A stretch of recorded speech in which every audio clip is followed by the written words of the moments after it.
Plateau Charonne, Hanin Zohabi vient de menacer ouvertement les chrétiens en déclarant qu'ils appartiennent à la nation palestinienne.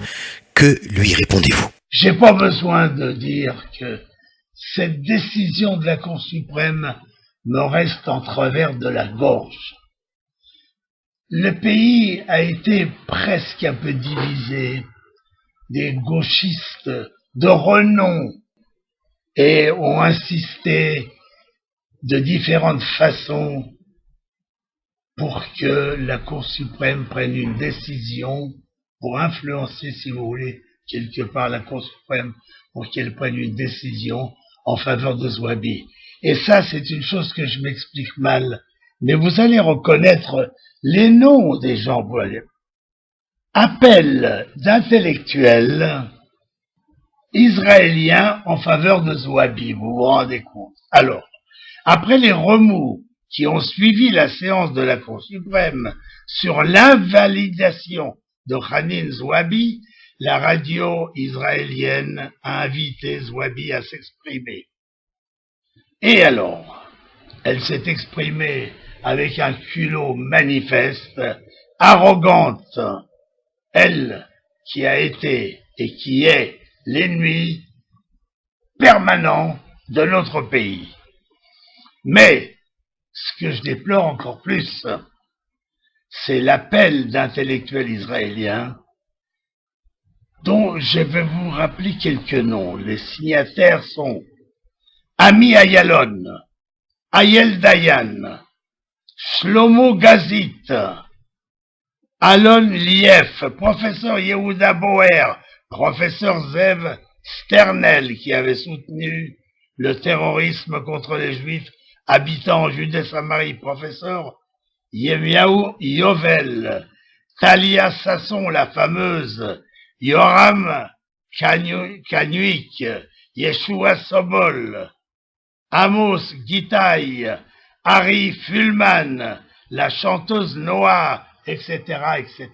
Alors, quand vous voyez une partie de l'élite intellectuelle d'Israël prendre des positions pour que cette traîtresse à mes yeux continue ses numéros de haine contre notre peuple, contre la Knesset, contre l'État juif, contre tout. Il y a quelque chose qui tourne pas rond. C'est absolument inadmissible. Comme je l'ai dit avant-hier, il n'y a pas un pays au monde où cela serait possible. On n'a pas le droit d'être un représentant au Parlement et en même temps un ennemi du pays. Or, cette femme est une ennemie du pays. Tous les jours, elle s'exprime avec une haine contre notre pays indescriptible, impensable et inacceptable. Voilà. Alors, je vous ai donné quelques noms.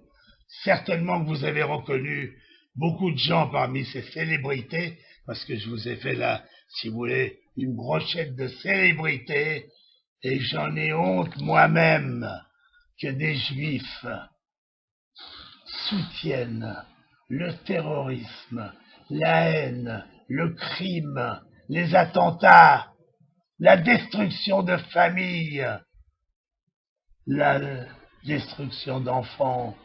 Enfin, où est-ce que ça va s'arrêter? Comment se fait-il que nous, juifs, nous soyons le seul peuple où des gens peuvent être contre nous à ce degré, être contre le peuple juif? Comment c'est possible? Je n'arrive pas à m'expliquer. Mais il y a des façons de lutter contre cela.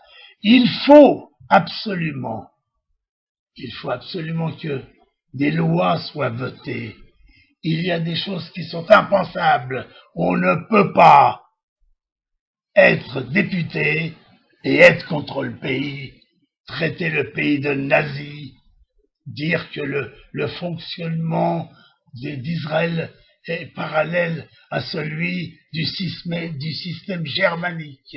Voilà ce qu'ils disent, ces députés arabes. Et Dieu sait que je ne suis pas contre les Arabes, et je pense même que la majorité des Arabes sont des gens modérés qui vont nous aider à mettre fin à toutes ces tueries, à tous ces crimes, et d'abattre ensemble, nous et les Arabes modérés, nous abattrons l'islamisme radical.